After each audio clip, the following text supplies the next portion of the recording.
This is Claudia Patino with Volume Up by the Tees. Clearly, I'm not your usual host, but I am so excited to guest host a few episodes for a very special reason. First, I would love to introduce myself. I am a proud Latina born and raised in Texas with a deep passion for all things beauty. Since graduating from Ogle School this past year, I have planned on being an independent stylist and growing my craft. However, I believe it's important to never stop learning. I dove headfirst into a chain salon to learn about cutting hair, working on my speed, and to receive real world experience in the beauty industry.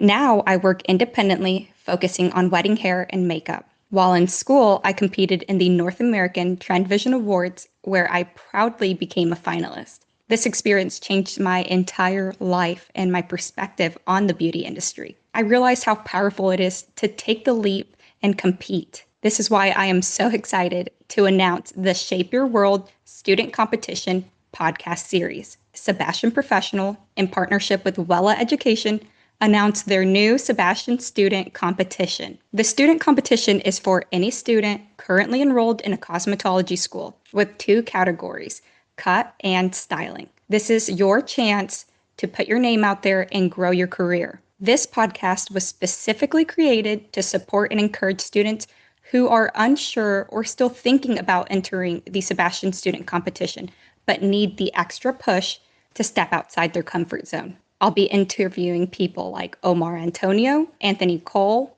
and Marylle to share behind-the-scene insights on competition, tips on building strong competition looks, and have honest conversations to help you show up confident, prepared, and ready to win. Thinking about sitting back and passing this competition up for the NATVA? Well, don't. This year, the Sebastian Student Competition is students' only opportunity to compete. Don't just take my word for it. Let's dive into this week's episode with Marylle to discuss finishing touches with editing and submission tips. Born and raised in Holland and then schooled in France, Marylle was only 19 years old when she came to Los Angeles. As a daughter of a hairdresser, her passion drove her to be the best. She quickly rose to prominence within the industry and grew a roster of devoted celebrity clientele, including Jack Osbourne, Kimberly Stewart, Paris Hilton, Morrissey from The Smiths, Nine Inch Nails, lead guitarist Robin Fink, as well as Kendall and Kylie Jenner. Koken Salon, the Harlot Salon, is located on Melrose Avenue, one of Los Angeles' most famous destinations. Outside of the salon, her talent has been tapped to lead multiple projects, including platform education, product launches, editorial collections, red carpet styling, runway shows at LA and New York Fashion Week, advertising campaigns for Sebastian Professional, and makeup lines such as MAC Cosmetics. A 3-time NAHA finalist and 2-time Wella Trend Vision Award winner, Koken has been featured in Nylon Magazine, Stylecaster, and Refinery 29. Recently, she was named Sebastian Professional's Los Angeles Creative Ambassador. Marylle, welcome to Volume Up by the Tees. We're so excited to have you here today and talk more about the Sebastian Student Competition in partnership with Wella. And I just wanted to thank you so much for squeezing us into your very busy schedule. How are you today? I'm good, Claudia. Thank you for having me. And let's keep this real, huh? Absolutely. That's the most important part. I feel like it's so difficult to keep it real when it comes to competitions because of the high stress.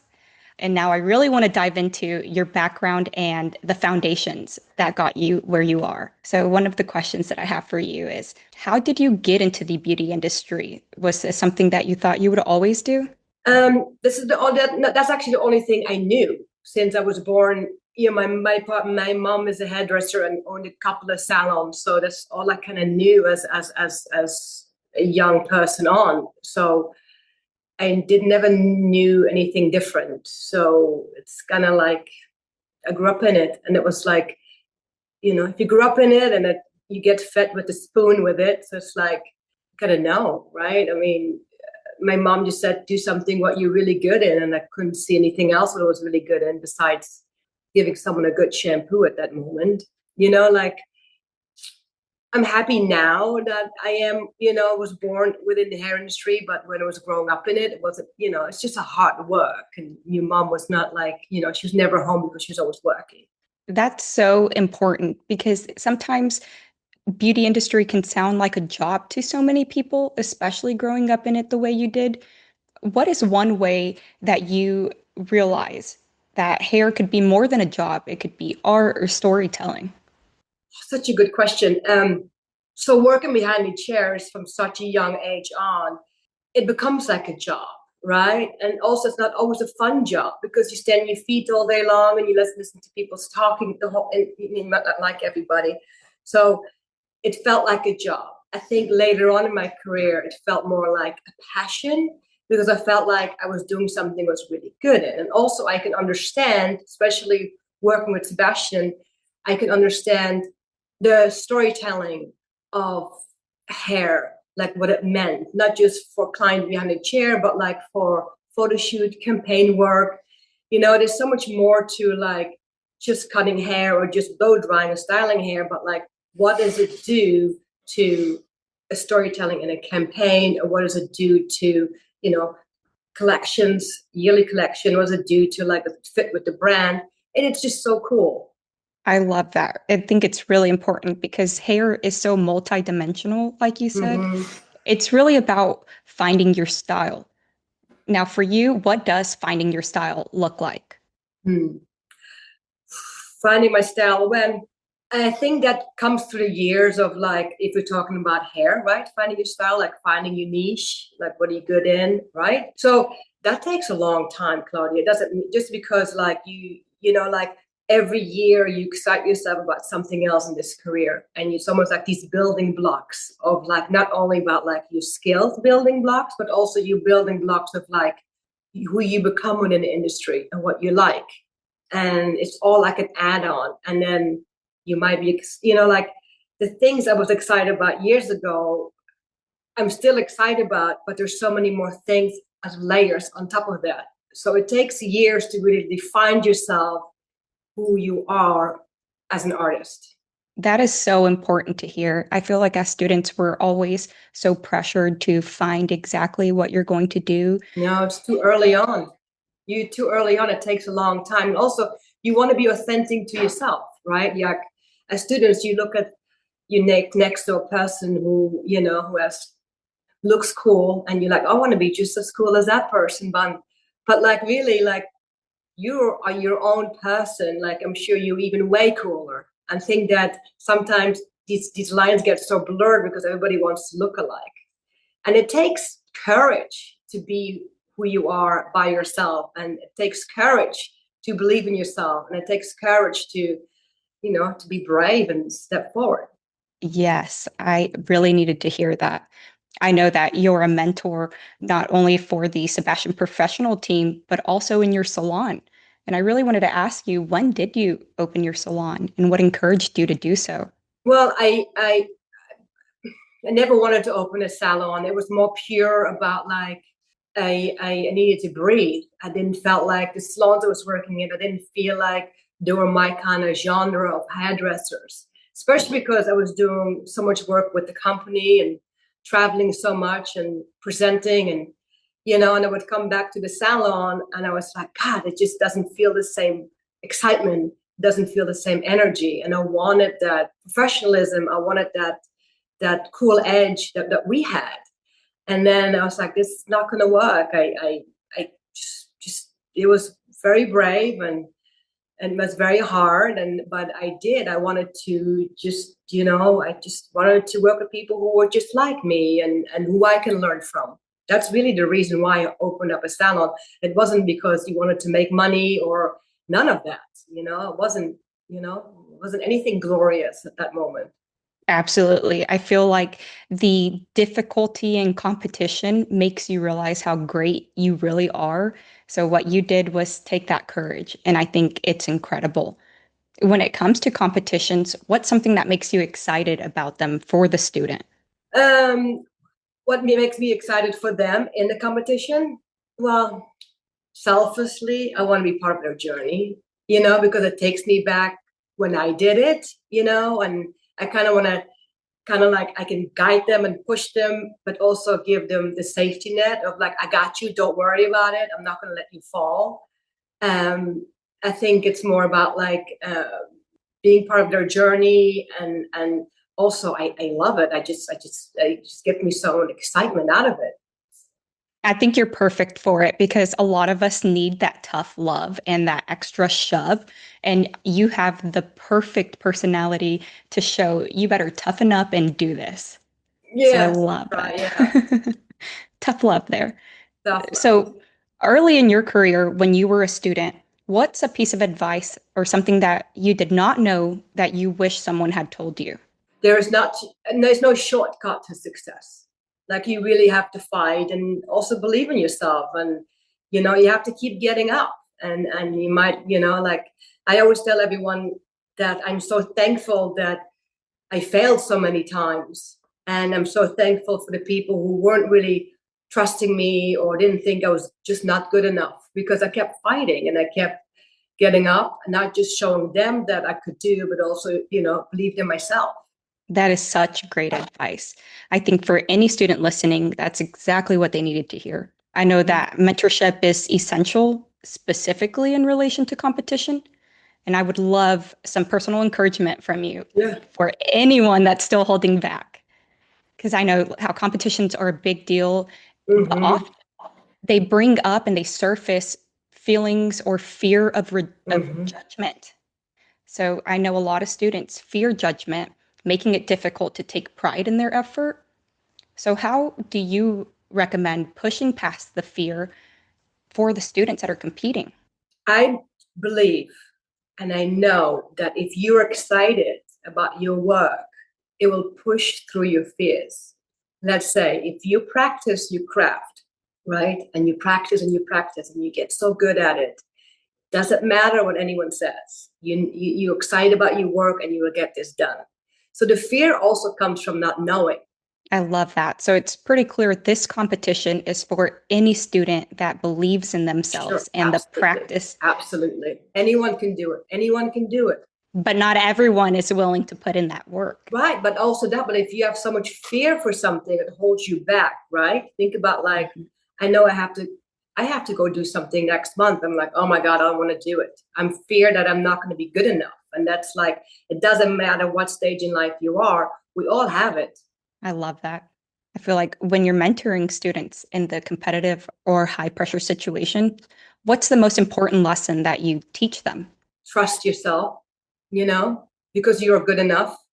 Because Yes, everybody is different, and that's, I can give that to my students, like, trust yourself. Just because you're at this level right now doesn't mean that you're not good enough. You just you're enough and you're good enough. You just have to practice your craft and don't be afraid. I love that because there's only up from here, right? Yeah, 100%. How do you guide students to balance experimenting and being creative risk takers with strategy to make sure that they stay true to the brand or the competition identity? It's a good question. I think that staying focused in your work, right? For example, like if I make a Pinterest board and I have all these great ideas and I narrow it down to all these looks that I want to do, I make sure that the work, what I narrow it down to or what I want, is the work that's going to be presented. Because sometimes when it goes in between, you make up your mind, you keep shifting what you want, you get insecure, you talk to other hairdressers, they give you ideas. It's very important that you stay true to who you are, what your craft is, what you want to do, and just like, you got to stay focused. That's really what I want to say. Yes, I think that's important is to stay focused on what you're preparing to present here. I see that there's a lot of fear for failure, like we were talking about. People are so afraid to fail, particularly in competitions. How do you recommend that students build resilience? Well, about disappointment is failure, like, like and maybe that's the generation right now. It's like they're so afraid to fail, but I think it's a good thing I failed so many times. I thank God I did, because I kept getting up, and it wasn't not easy when I failed, because you you fall so hard, like you want so much for yourself, and you're, as a creative person, you're very emotional, so everything comes out in your work, and then it's not good enough, and also you have to understand competition is one thing in this. It's only one small thing is competition. Just because you're not going to win this competition doesn't mean that you're a failure. It just didn't get picked. Who cares, right? Also, in this competition world, thank God, I always say, thank God you didn't win, because it makes you keep fighting for the next time. It makes you keep fighting for the next time. So I always say, like, failure is a really good thing. It might not feel good at the moment, but it builds resilience and it builds strength. Absolutely.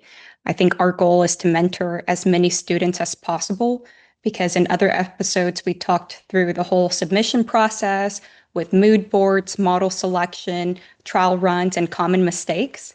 But the one thing that we have yet to talk about is finishing touches for a competition. Now, Marylle, you're the perfect person to dive into this. We've all seen the beautiful finished pieces that you have presented to the world, and we have all grown to admire them.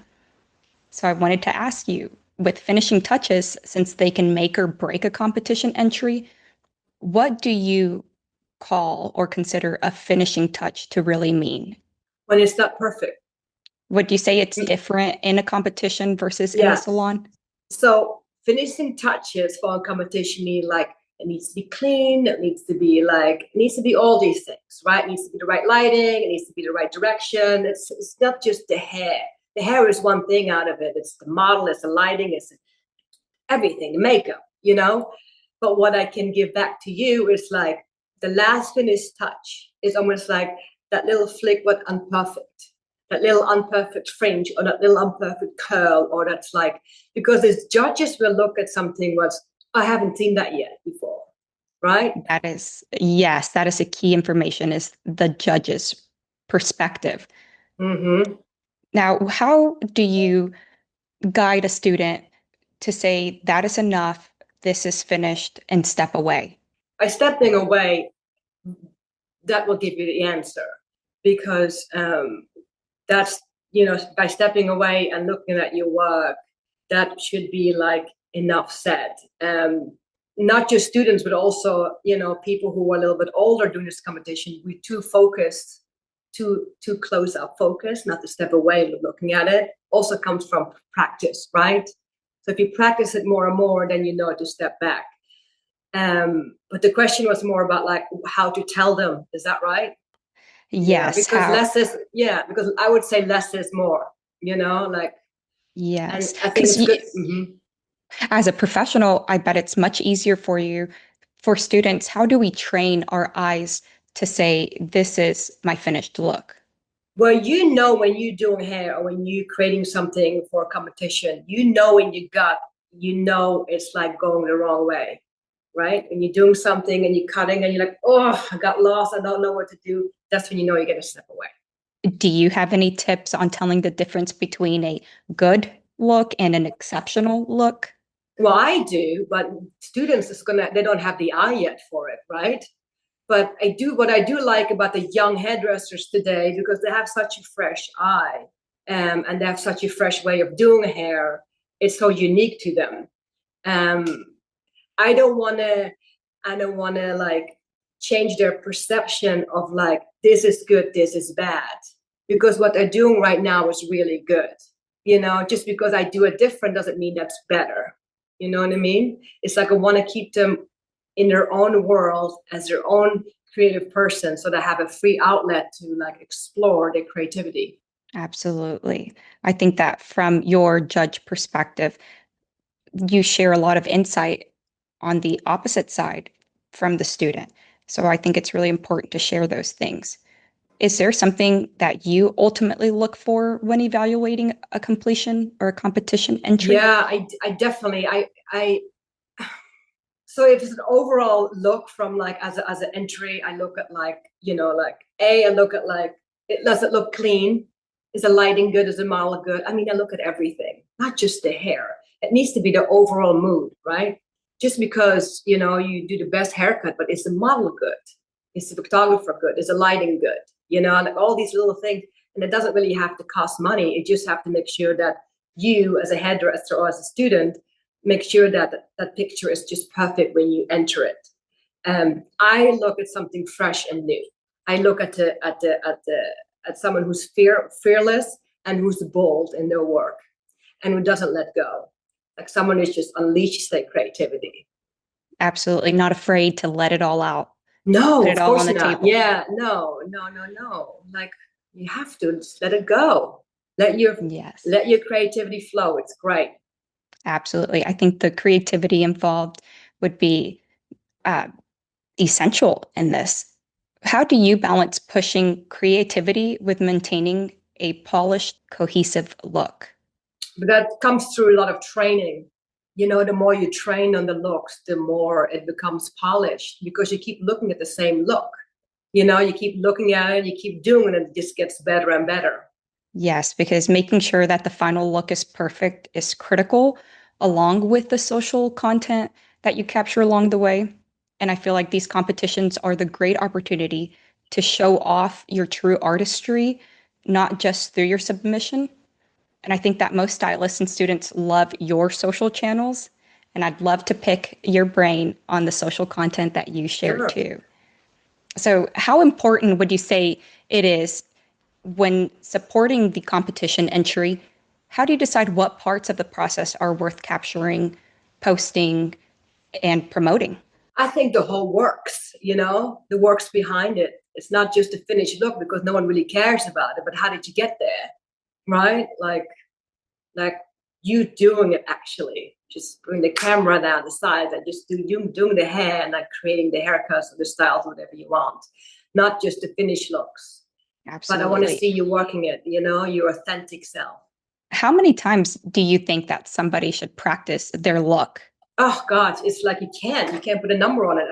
You practice as much as you like the calm breaks, you know, you practice as much as you're sick of it. And then you have to pick it up again and do it again. You can't practice enough. Absolutely. I feel like you only truly learn something when you're able to teach it to somebody else with no interruptions. What are some tips that you have for students capturing the behind the scenes of their process and how to genuinely tell a story?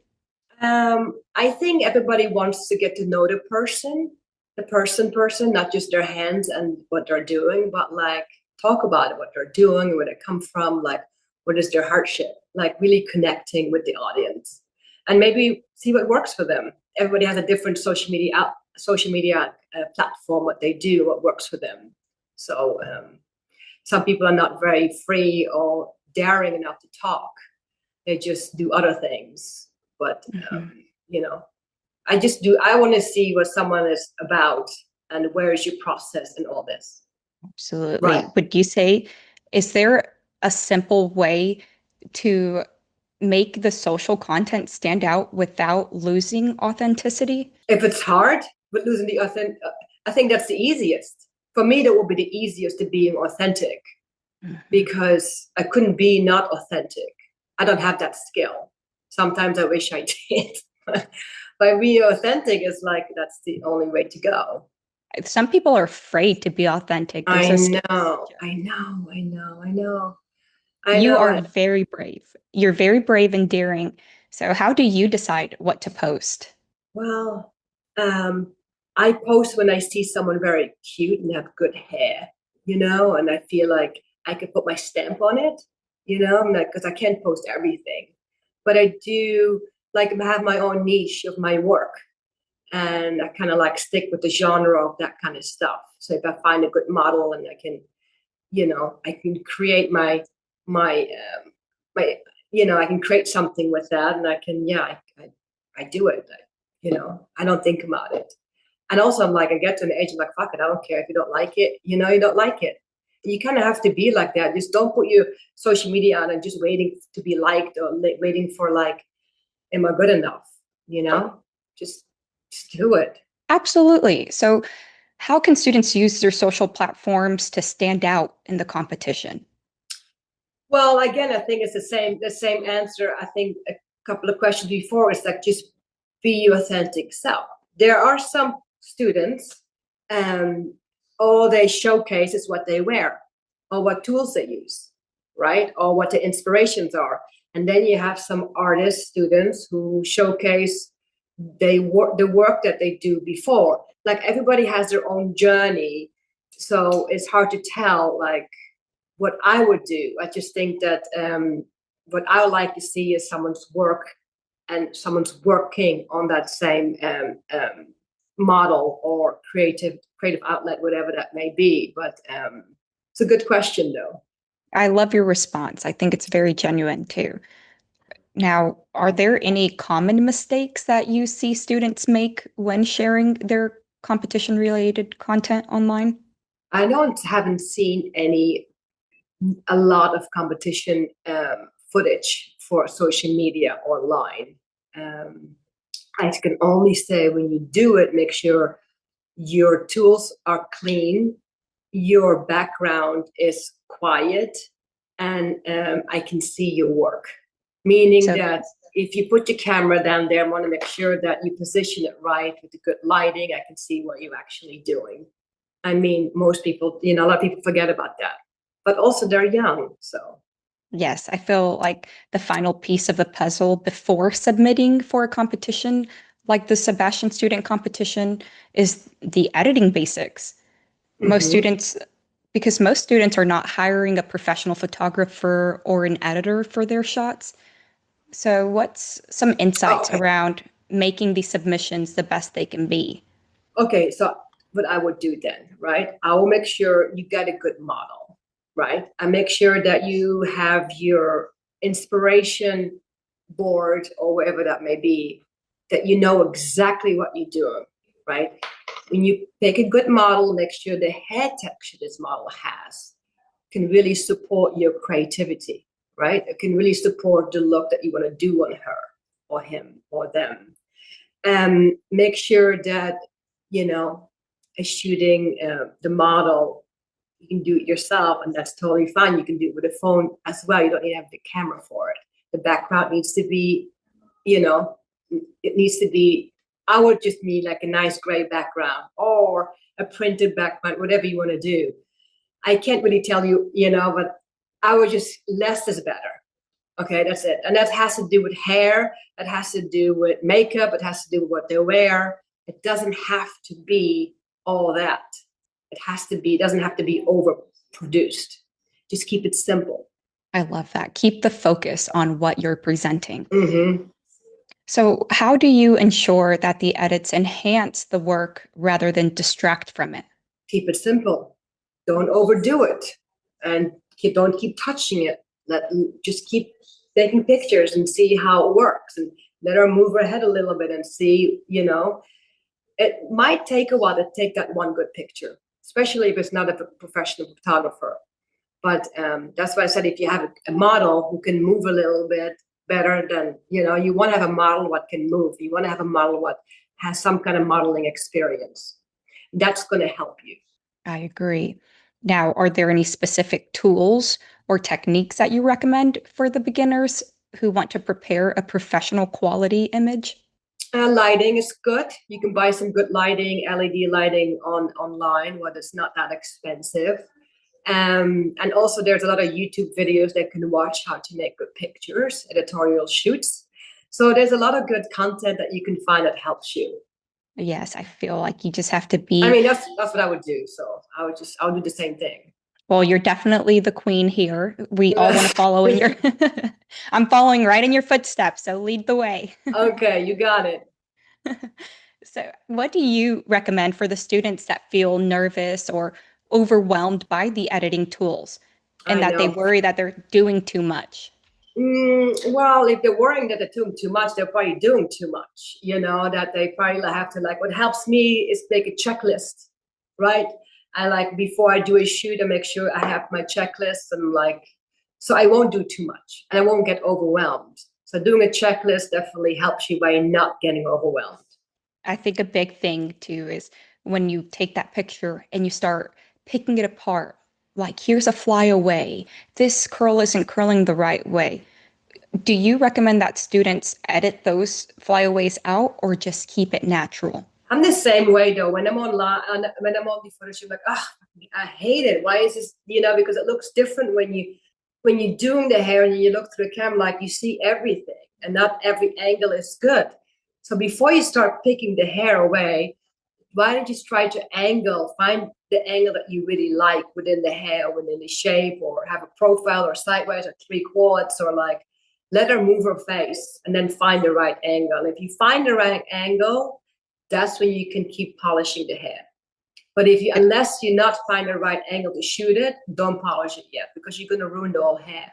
That is something I never thought of, because Mm-hmm. whenever I think about editing, the first thing I want to do is Photoshop a picture. But just hearing to physically take your time and move the model around to Mm-hmm. get the perfect Mm-hmm. angle. Mm-hmm. What are your thoughts on those, on the Photoshop and the artificial intelligence to edit? Are you for or I against think doing that? I think I mean I so many things it's great with it, but like I always like a photo what speaks to me. And sometimes when this photo has been too worked with, I lose the connection with the mood of the picture. Because if you take a good picture of hair, whatever it is, it needs to speak to you. And when it's too polished or it's too like done with, then you lose that. Can you tell when somebody edits away those real moments? Oh yeah. Oh yeah. There's a fine line too, being too much or not enough. I mean, sometimes it helps because, sometimes, there's a fine line in the face that you can wipe off, or maybe that piece of hair isn't long enough, so they can fix that. I mean, sometimes it's really good, but when it's really like in the face, it's too much probably. There's a fine line. I'm yes for it. I'm also no for it. But my personal taste is a bit more lived in, a bit more gritty, a bit more like natural. Absolutely. Now, for the students competing, should they stay away from it? I think they should try all different kinds. I mean, they should definitely, they probably want something in post production a bit more, everybody clean the surface a bit more, and if you can find someone who can like do that, they can definitely clean out the flyaways, because you really can do that best in post production. That makes sense. Or do a hairstyle that doesn't have flyaways. If you do a hair with like, let's say it's curly and there's a lot of flyaways, just make it more flyaway then. And make it about like this is a very textured kind of look. You know what I mean? Like if it's too flyaway, just go ahead and brush the whole thing out, or give me a look what it minimize flyaways. Or maybe just that texture or that look on that model's hair might not work. Absolutely. I think that with the content that is being captured, you can definitely tell if a picture is photoshopped or if it's altered. So it's important to stay authentic and not do too much to change the overall look.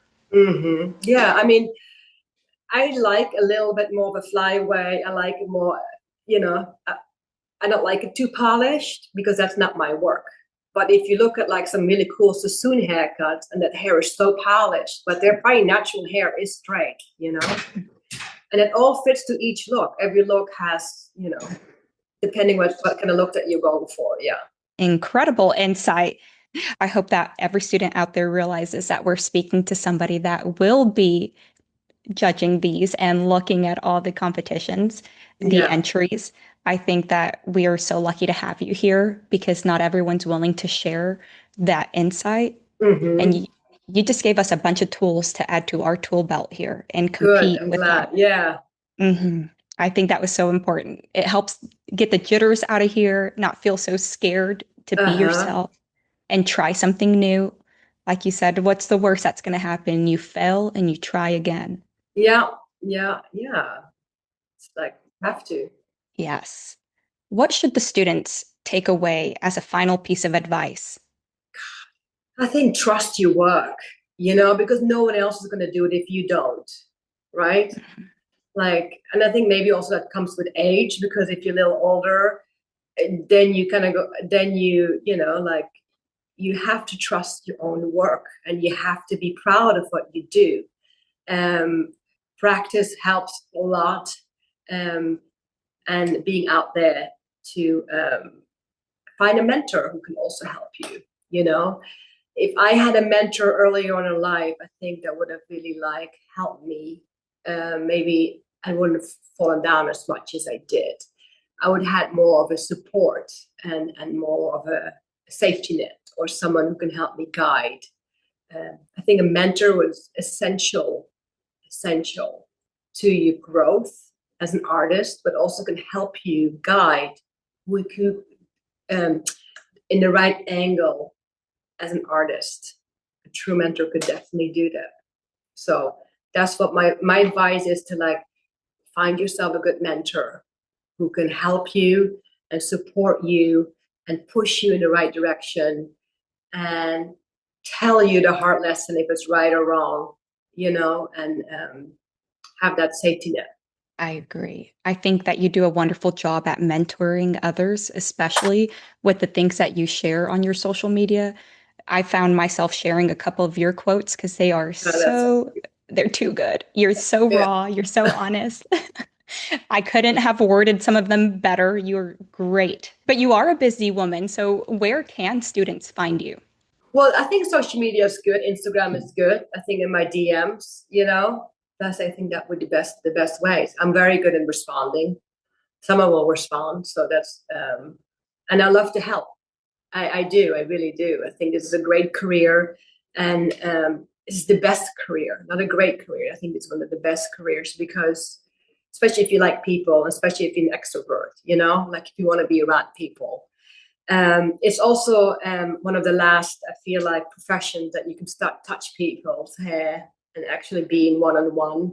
And also, this is not going to be taken away by AI neither. So this is a long-lasting career, and there's so many channels in this career that you can go to. I agree. It's such a sustainable industry, and Mm-hmm. I think it's incredible that there are competitions just to keep that hunger in the beauty industry alive. I think it's a phenomenal thing that Sebastian hair professionals with Wella have created the safe space to get dirty, get gritty, and compete. Yeah, and also not only that, but it's like, if you know, competition work can also put your name right on the map, right? If you win or if you become a finalist, it's like it's nice to have your name being called out or being remembered. It's cool. I mean, it's so cool. Yes, recognition is something that all humans naturally crave. Yeah, and then you want to do more and more and more. It's like I feel like competition like this will definitely kick you in the ass. I mean, it will definitely like push you forward and like, you know, tell you kind of like, yes, you can do that. You see, look how amazing you are. It feels so good. It'll make people feel silly forever thinking they weren't good enough. You Yeah, need for this. sure. Yeah, and So, also people who didn't believe in you, you're like, yeah, I just did that, right? yeah, put it in Yeah, their face a little bit. exactly. So it's so good. It's Yes, silently powerful. very powerful. So, for this competition, how can the students get involved with the Sebastian student competition, and when's the final deadline? That's a good question. I'm excited about this. February 16th, it's open, and it closes April 17th. That is That's plenty of it's time. coming up. It's coming up. I'm Yes, it excited. is. Are you going to enter? I'm so excited for the students that are going to be able to participate. I wish I could participate, but I graduated. But this makes me want to go back and compete in as many competitions as possible. I only had the luxury of doing one before, but they don't have that one this year. So this year, the Sebastian Student Competition is the one to go for it and put it all on the table. All right, so you're not a student anymore. Okay. I just thought you were. My bad. That's okay. I feel like I will be a student for the rest of my life because it's the only way to get better in this industry. You got it right. I wanted to make sure to take the time and do something that we do with every single one of our guests on Volume Up by the Teas, which is the Teas Quick Takes. We're going to just rapid fire. So I really want you to say what comes to the top of your head, okay? Okay, go for it. Okay, let's see. The first one to kick it off is if you could instantly master one skill, what would it be? It doesn't have to be hair related. I always wanted to build my own, whatever that is. I love building stuff. So if I could build my own house, I would. It's so manly of me, but that's what, because since I own a few salons, I feel like everything that broke, I had to call someone. So I feel like if I would have mastered a skill, I'm like fixing everything. I love that response. I feel like as women, sometimes we have to man up, and that's a perfect example of a way to do so. Yeah. Okay, so the next question I want to ask you, what's your current go-to song or album? I just don't think I have one song or one album I really like, because I feel like I listen to so many genres of music.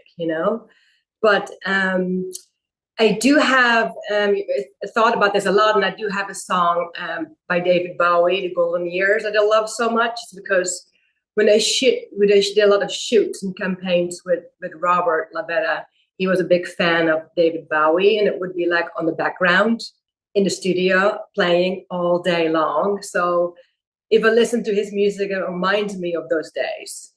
But if I really think about the artists I really appreciate and respect as who they are in this world, I feel like I love Lady Gaga, but I even like more is Taylor Swift. Not because I'm such a girly pop at all. I appreciate who she is, and that makes me want to listen to her music. Because You I know think what? she's such a girl boss. She writes her own music. She just like does it all, and she keeps herself really relevant. That is such a good range. I feel like when you really love music, you can't say one genre is better than the other because you just Mm-hmm. like them all. Mm-hmm. Okay, that was a really good answer. Okay, here's another question. Let's Okay. see. What is your favorite haircut trend that you're secretly obsessed with right now? Part of me says like fuck trends, because I feel like if they're trendy, they're already like so yesterday, because everybody else is the same thing. But I am very much like, if I see a trend, I'm like, let's just break that one down and make it my own, because it's an inspiration, right? What I'm doing a lot today, obviously, what I'm good in is razor cutting. And I love a good shag, I love a good razor cut, and I love that lived in texture. And I think that kind of like, I love that the most, because it's like authentically, it tailors to every head texture. I love that. I think that's so unique because there's so many trends everywhere, and the only way to set a new trend is to break it and make it your own. Yeah, for sure. Okay, here's the final quick take. You ready? Yeah, yeah. What's something that made you smile today?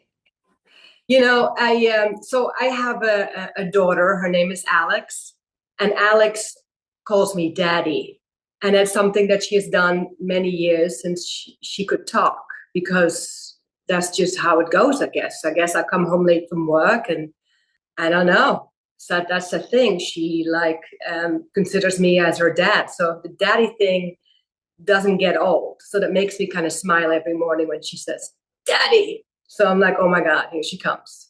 I know that time is going to be slowly over, but like, I think it's kind of funny. I think it's going to be something you'll remember forever, and Yeah, for even sure. she will. Yeah, that's so Yeah, sweet. Well, I think that was so much fun, and your answers were so genuine and honest. So thank you for that. of I course. I love diving into your creative mind. Well, You're so Marylle, thank smart, you so Claudia. much. Oh, you're welcome. You're so Just smart. a little bit. I am a little bit nerdy, and I do pride myself in that. Thank you, Marylle. Thank you guys so much. Thank you so much for joining us for today's episode of Shape Your World Student Competition podcast series on Volume Up by the Tees. If you're a student, this is your sign. Sign up today and enter the Sebastian Student Competition. Entries run through April 17th and winners are announced May 1st. You don't want to miss it, and this is your only chance this year. Follow at WellaEducation on Instagram or head to wella.com/competitions to learn more about how to enter. Make sure you use hashtag WellaEducation, hashtag Shape Your World, hashtag Sebastian Professional as you're creating your looks. Be sure to hit subscribe, rate, and review, and follow us on Instagram, Facebook, Twitter, YouTube, and TikTok at Read the Tees. Feel free to send in questions to volumeup@thetees.com. Volume Up is a Tees Media production. This episode produced by Monica Hickey and Madeline Hickey. James Arbaje is our editor and audio engineer. Thank you to our creative team for the custom Volume Up theme song and for putting together the graphics for this episode.